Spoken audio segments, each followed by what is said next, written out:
नमस्कार. माधव मंथनमध्ये आपलं स्वागत आहे. मी माधव घंगुर्डे. सन 1969 गांधीजींची त्या वर्षी जन्मशताब्दी होती. देशभरामध्ये शासकीय पातळीवर शाळांमध्ये, महाविद्यालयांमध्ये, ऑफिसेसमध्ये गांधीजींची जन्मशताब्दी साजरी केली गेली. फारच योग्य झालं. संसदेमध्ये देखील त्याच्यावरती, गांधीजींच्या जन्मशताब्दीवरती चर्चा झालेली आहे. हे सगळं करताना पैसा देखील खर्च करावा लागतो, तोही केलेला आहे. 1972 साली देशाला स्वातंत्र्य मिळाल्याची रजत जयंती देशामध्ये साजरी केली गेली. संसदेवर दीपमाळा लावून, दिवे लावून रोषणाई केली गेली. संसद सजवली गेली. 1947 साली स्वातंत्र्य मिळाल्याच्या वेळेला संसदेमध्ये जे घडलं ते पुन्हा एकदा तिथे, ज्याला रिएनॅक्टमेंट म्हणतात, पुन्हा ते सगळं तिथे घडवून दाखवलं, करून दाखवलं. आणि या सगळ्याचं नेतृत्व त्यावेळच्या पंतप्रधान श्रीमती इंदिरा गांधी यांनी केलं. अत्यंत योग्य होतं. देशामध्ये जागृती निर्माण करण्याच्या दृष्टीने असे कार्यक्रम करायचे असतात, तर देशामध्ये देशभक्तीची जागृती अशा कार्यक्रमांच्या माध्यमातून होत असते. 1989 साली देशाचे पहिले पंतप्रधान जवाहरलाल नेहरू यांची जन्मशताब्दी.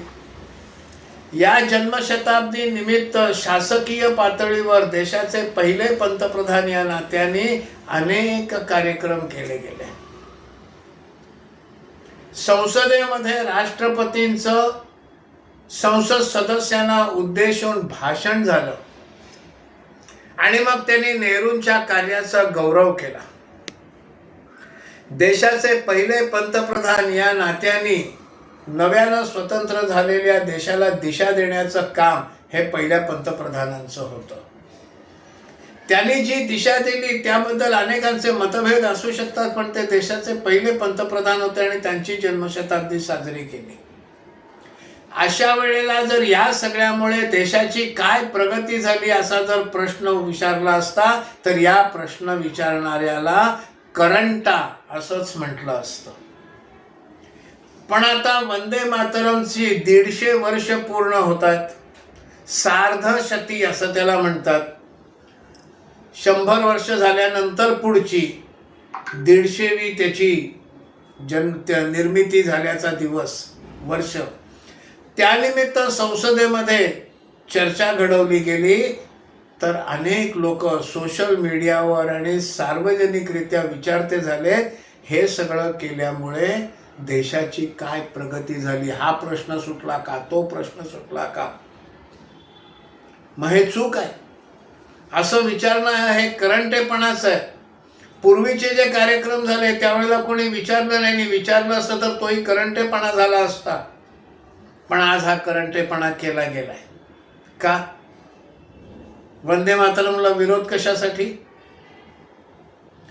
त्याच चर्चेमध्ये एका शांतिप्रिय संसद सदस्यानं, त्याची क्लिपिंग आलेली आहे, आमच्या धर्माच्या नीती तत्वांच्या विरोधात जातं म्हणून आम्ही वंदे मातरम म्हणू शकत नाही असं म्हटलेलं आहे.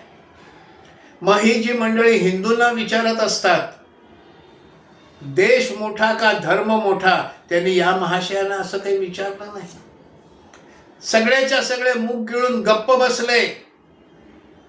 हा प्रश्न फक्त हिंदूंसाठीच राखीव आहे का? आणि यातलीच मंडळी आता पुन्हा बरीच मंडळी आहेत की जी नाशिकला कुंभमेळ्याच्या विरोधात उभे राहिलेली आहेत. ते सुद्धा वंदे मातरम निमित्त चर्चा घडवून देशाचे कुठले प्रश्न सुटले, काय प्रगती झाली, ते नॅरेटिव्ह चालवत आहेत.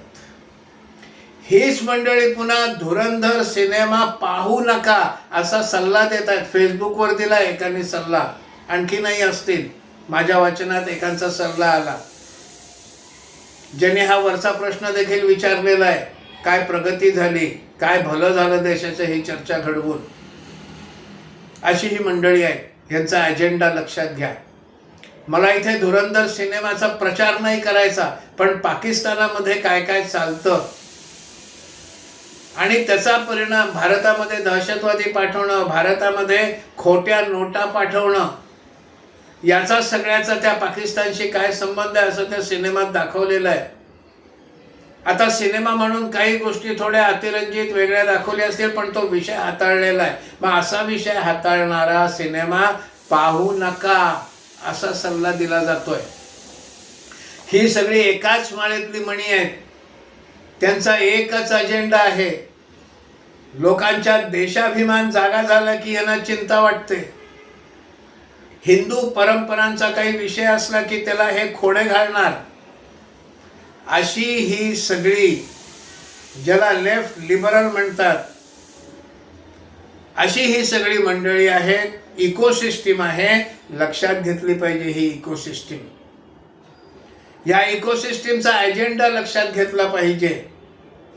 हा विषय जर आपल्याला पटला असेल तर कृपया लाईक करा. या मांडलेल्या विषयाबद्दल आपला काही अभिप्राय असेल, हा अभिप्राय देखील कमेंट बॉक्समध्ये नक्की लिहा. चॅनेल सबस्क्राईब करा आणि व्हिडिओ कृपा करून शेअर करा, अशी आपल्या सर्वांना विनम्र विनंती. धन्यवाद.